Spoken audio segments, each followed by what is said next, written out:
The wind was a razor, scouring the high plains. It found the tears frozen on her cheeks, the tattered remnants of her dress clinging to bruised skin, the hollow ache in her bones. She lay crumpled against the base of a rock formation that offered scant shelter, the rough stone pressing into her back. Every breath was a shallow, painful gasp, pulled through lips cracked and swollen. They had left her here, beneath the indifferent expanse of the sky, stripped not only of her garments but of her name, her place, her spirit. They had sought to extinguish the flame of her father's line, the pride of the NDE people, by breaking his daughter. The memory of their jeers, the cold brutality of their hands, the searing shame, was a physical weight, pressing the air from her lungs. Her father, the chief, was a lion.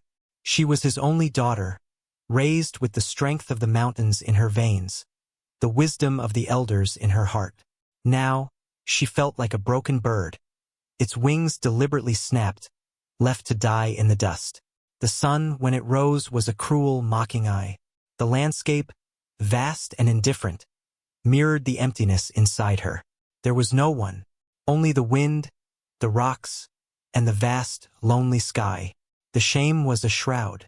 It clung to her tighter than any cloth, whispering of defilement and ruin. It told her she was no longer Ayanna, daughter of the chief. Told her she was nothing. Days blurred into a haze of pain and thirst. She gnawed on roots, when she could summon the strength to dig them with broken fingernails. She licked dew from leaves at dawn. Survival was an instinct, primal and unthinking, warring against the powerful pull toward surrender, towards simply letting the wind carry her spirit away. But within the shattered core of her being, an ember refused to die.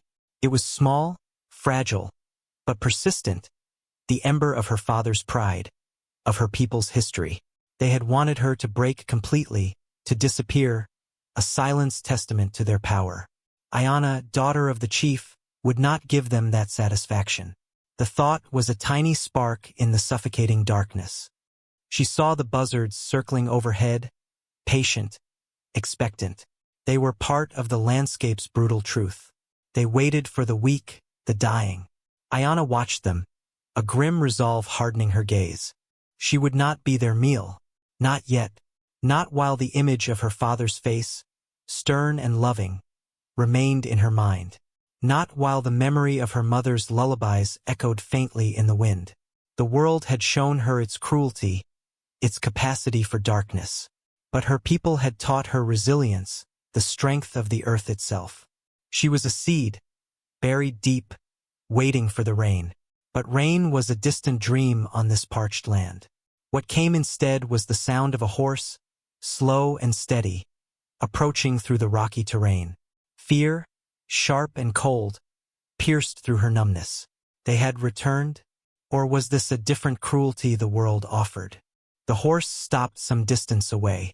A figure dismounted, tall and silhouetted against the harsh light. Not one of them. This figure moved with a different kind of stillness, a quiet awareness that spoke of the wild places, not the settlements where cruelty wore a uniform. He was a white man, that was clear even from afar, but there was something about his bearing that set him apart from the others she had encountered.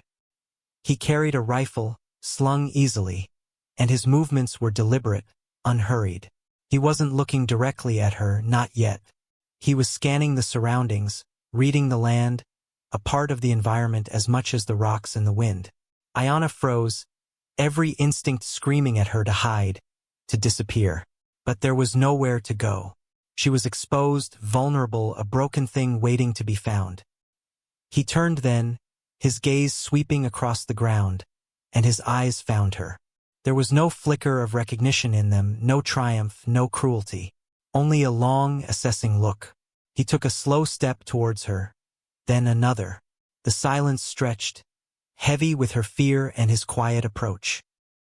He stopped several feet away, his eyes, the color of faded denim, holding hers. They were steady, unreadable. He was weathered, sun-beaten, with lines etched around his eyes and mouth that spoke of hardship and solitude. His clothes were simple, worn, blending with the landscape. He didn't speak. He simply observed, taking in the state of her tattered body, the raw wounds of her spirit visible in her eyes. Ayana couldn't move, couldn't look away. She expected scorn, pity, perhaps even a different kind of brutality. What she saw instead was a quiet acknowledgement of her presence. Nothing more, nothing less. It was disarming in its neutrality. After a long moment, he lowered his gaze to the ground, studying the dust. He seemed to make a decision. He knelt slowly, deliberately, careful not to make any sudden movements that might startle her. He reached into a worn leather pouch at his side and pulled out a piece of dry jerky and a small metal flask. He held them out, not pushing them towards her, but offering them with an open hand. His movement was calm, lacking any threat. Ayana watched his hand, then his face. Distrust was a bitter taste in her mouth. These were the people who had brought her to this state. But the gnawing hunger in her belly, the raw ache in her throat, were primal needs that warred with her fear. He waited patiently, his hand extended. The silence was different now, less charged with terror, more with uncertainty. It was an offering simple and undeniable. After what felt like an age, driven by instinct more than thought, Ayana reached out a trembling hand and took the jerky. Her fingers brushed his calloused skin. It was rough, warm. She brought the jerky to her mouth, tearing off a small piece with difficulty. It was tough, salty, but it was food. It was life. She took the flask next, her hands shaking. She fumbled with the cap, and without a word, he gently took it from her, unscrewed it, and handed it back. Water. Clear, cool water. She drank slowly, savoring each drop, the blessed moisture soothing her raw throat. He watched her, still silent, his expression unreadable. He stayed for a time, not crowding her, simply existing in the space nearby. He tended to his horse, checked his gear. He didn't ask her name, didn't probe with questions about what had happened. He seemed to understand, or perhaps he simply didn't need to know the details to see the obvious truth of her suffering. He was a man of few words, his communication primarily through quiet action and steady presence. It was a different kind of strength than she was used to, not the overt power of a warrior or a chief, but a quiet, capable resilience that mirrored the enduring landscape. As the sun began to dip, casting long shadows, he prepared to leave. He didn't ask her to come with him, didn't offer grand pronouncements of rescue. He simply rose, slung his rifle again, and mounted his horse. He looked down at her, still huddled against the rock.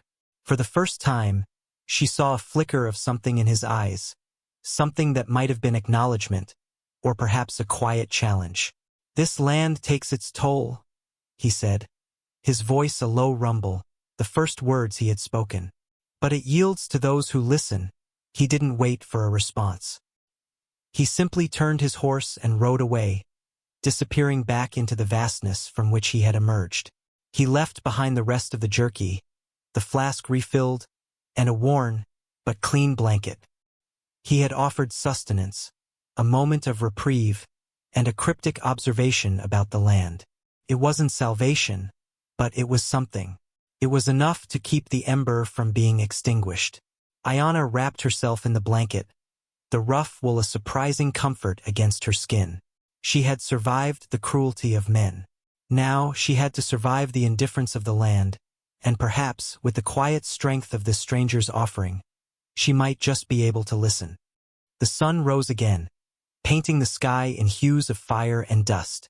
Ayana was still there, wrapped in the blanket, the jerky a knot of sustenance in her belly, the water a cool memory. She was still broken, still hurting, but something had shifted. The despair had receded slightly, replaced by a fierce, quiet determination. The stranger's words echoed, "This land takes its toll, but it yields to those who listen." She had been focused on the takers, the men who had ravaged her, the land that seemed intent on finishing the job. What did it mean to listen? To listen to the wind, to the birds, to the subtle shifts in the temperature, to the feel of the ground beneath her hands. Survival wasn't just about enduring. It was about understanding, adapting. She spent the day doing just that, moving slowly, painfully, She explored the immediate area around the rock formation. She found a trickle of water seeping from a crack, cool and clear, far better than the dew. She found edible roots, small berries. She moved with deliberate care, conserving her strength, observing the movements of the few animals she saw, learning their patterns. She was listening. The land was not her enemy, not inherently. It simply existed, offering challenges and, for those who knew how to look, small mercies. The shame was still a heavy burden, but it no longer felt all-consuming. The physical act of survival, the focus required to find water and food, demanded her attention, pulling her out of the suffocating spiral of despair. Late that afternoon, the stranger returned. He approached from a different direction this time, as silently as a shadow. He saw her by the water seep, her face smudged with dirt, her hair tangled, but her eyes clear and fixed on the task of digging for roots. He stopped his horse, dismounted, and simply watched for a moment. Ayana saw him but did not flinch or run. She had faced the worst. A silent man on a horse held no new terror. He walked towards her, carrying a small, dead rabbit. He knelt by a patch of dry grass and began, with practiced ease, to build a small, smokeless fire, shielding it with stones. He gutted the rabbit, skinned it, and began to roast it over the coals. He worked efficiently, without fuss. Ayana watched him, her hunger a sharp ache. When the rabbit was cooked, he divided it in two, placing half on a clean stone near her. He took the other half for himself. They ate in silence, the only sounds the crackle of the fire and the occasional sigh of the wind. The meat was tough but nourishing. It was a shared meal, a simple act of sustenance in a harsh world. It wasn't charity. It felt more like two beings sharing what the land provided. The silence between them was not empty. It was filled with the quiet understanding that comes from shared experience, from mutual respect for the struggle. He spoke again as the fire died down, his voice quiet. Tracks yesterday. Moving north, Ayana understood immediately. The men who had brought her here, they were moving on. A wave of fear mixed with cold anger washed over her. They were leaving, believing their work was done. But their tracks were also a sign. Her people, the NDE, were relentless trackers. If the others were moving north, the Apaches would be following. The thought sent a shiver through her, not just of fear for herself, but of the coming storm. "My people," she said, her voice raspy and used. It was the first word she had spoken in days, maybe weeks. Felt strange on her tongue. Fragile. "They will follow," he nodded slowly, his gaze steady. He knew. He understood the implications. His presence here, his quiet aid, placed him in a precarious position, potentially caught between the aggressors and the avengers. But there was no hint of fear or regret in his eyes. He simply accepted the reality.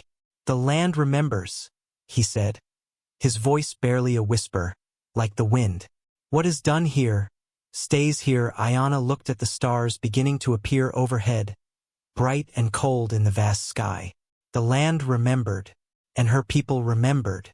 The quiet stillness of their shared space felt like the eye of a coming storm. She no longer felt entirely alone.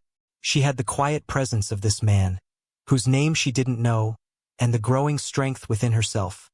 A strength forged in pain and tempered by survival. She was still Ayana, daughter of the chief.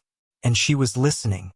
The days that followed were a strange rhythm of survival and quiet companionship.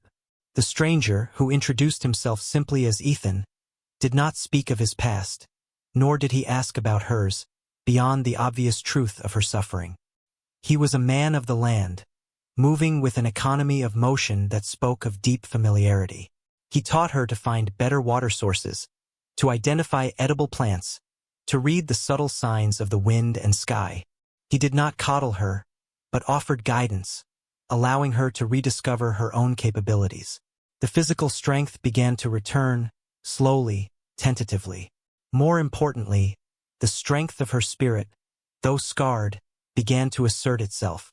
The shame had not vanished, but it no longer defined her. It was a wound she carried, but not who she was. She was Ayana, daughter of the chief, and she had survived.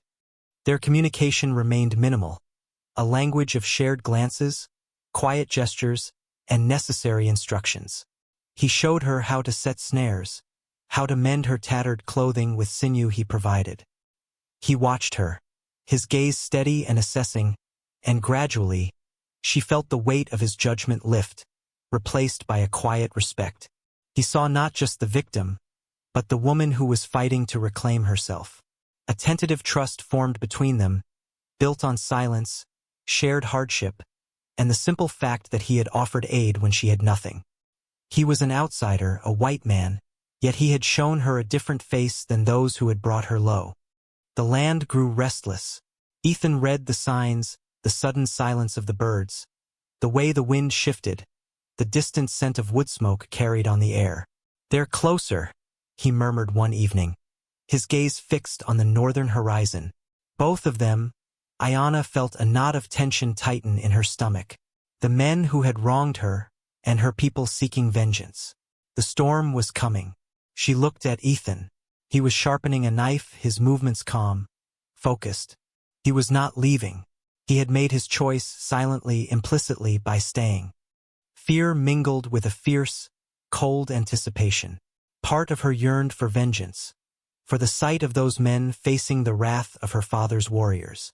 Another part simply wanted to disappear, to escape the echoes of their cruelty. But escape wasn't possible. She was here, in the path of the coming storm. She looked at the knife Ethan sharpened, at the rifle leaning against a rock nearby. She was not a warrior, not in the way of her brothers, but she was not helpless either. She had learned to listen to the land. Perhaps she could listen to the signs of conflict too. The next day dawned with an eerie stillness. The air was heavy, charged. Ethan moved with heightened awareness, his senses sharp. He positioned himself on a rise overlooking the valley, binoculars scanning the distance. Ayana stayed lower down, near their small camp, the blanket wrapped around her, not for warmth, but for a sense of protection, a small boundary against the vast, threatening world. She heard the faint sounds, first distant shouts, the crack of rifle fire. Her heart hammered against her ribs. It had begun. Ethan scrambled down from the rise, his face grim. They've clashed. Further north. But they're moving this way. He grabbed his rifle, checking the action. He looked at Ayana. "You need to hide." Deep in the rocks, Ayana shook her head. Hide? She had been hiding or left for dead. For too long. Her people were fighting. The men who had broken her were nearby. She wouldn't cower while the reckoning happened. She reached for a heavy stone, its surface rough and unforgiving in her hand. Ethan saw her movement, the hard set of her jaw. He paused, his eyes searching hers. He saw the fire, the resilience that had replaced the brokenness. He didn't argue. He simply nodded, a slow, almost imperceptible movement. They moved together quickly and silently, finding a defensive position among the rocks. The sounds of battle grew closer, sharper. Ayana pressed herself against the stone, the cold seeping into her bones, but her blood was hot, alive. She could hear the distinct war cries of her people, the harsh, guttural shouts of the white men. Ethan lay beside her, his rifle resting on a rock, his gaze steady as he scanned the approach. He was not part of this conflict, not in the way they were, yet here he was, choosing to face it with her. It was a silent affirmation of the bond that had formed between them, a partnership forged in the crucible of survival. The first figures appeared on the ridge opposite them. White men scrambling, looking panicked. They were retreating, harried by the relentless pursuit of the Apaches. Among them, Ayana recognized faces that haunted her nightmares. The sight sent a jolt of pure, cold rage through her. She gripped the stone, her knuckles white. Ethan raised his rifle, tracking the movement. He wasn't firing yet, waiting, observing the larger flow of the fight. Then, closer, faster than she expected, appeared a small group of Apaches. Her own people, warriors lean and fierce, their faces painted, their movements fluid and deadly. The two forces collided in a brutal, chaotic skirmish below their position. Ayana watched, her breath held tight in her chest. Vengeance. It was unfolding before her eyes. A harsh cry, a sound of pain, erupted from the melee. One of the white men, the one whose face was clearest in her memory of that day, stumbled, falling back towards their position, trying to escape the press of the Apache warriors. He was wounded, bleeding, his eyes wide with terror. He looked up, desperate, and his gaze landed on Ayanna. Recognition, stark and chilling, flickered in his eyes. Then panic. He tried to scramble away, but another warrior was closing in. It happened quickly. The warrior raised his lance, poised to strike. The white man screamed. In that instant, Ayanna saw not just the brutality of the man, but the cycle of violence, the endless pain. She saw the cost. And she saw Ethan, his finger tightening on the trigger, aiming at the warrior, ready to intervene, to protect her from being exposed or caught in the crossfire of vengeance. "No!" she cried out, her voice sharp, surprisingly strong. Ethan hesitated, his aim steady, but his gaze flickered to her. The warrior's lance hesitated for a fraction of a second, distracted by the unexpected sound. It was enough. The wounded white man, seeing the brief pause, used his last reserves of strength to lurch away, disappearing behind a rock face, buying himself a precious few moments. The warrior's attention snapped back, his eyes narrowed, searching for the source of the cry. He saw Ayanna, the white man with the rifle beside her. He saw the blanket, the remnants of her clothing. His eyes widened in recognition, then blazed with fury. He let out a guttural roar, not of triumph, but of shock and raw emotion. Ayanna's father had sworn vengeance for his daughter, lost and presumed dead or worse. And here she was. The warrior advanced, not towards the wounded man, but towards them, towards Ayanna, his lance lowered. He saw her with a white man, protected by his rifle, and in his eyes, Ayanna saw confusion, betrayal, the assumption that she had been taken and was now somehow allied with the enemy. Ethan adjusted his aim, the rifle now pointing at the approaching warrior. The standoff was agonizingly tense. The sounds of the wider battle faded into the background. It was just them, this warrior, and the vast silent land. "Halt!" Ethan's voice was low but carried authority, cutting through the tension. He didn't lower his weapon. The warrior paused, just feet away, his chest heaving. Ayanna slowly rose to her feet, stepping slightly away from Ethan, towards the warrior. The blanket fell from her shoulders. She stood tall, despite the scars, the ragged clothes, the echoes of her pain. She met the warrior's gaze, her own steady and unwavering. She was Ayanna, daughter of the chief, survivor. "Brother," she said, her voice clearer now, stronger than she thought possible. It was a title of kinship, of belonging.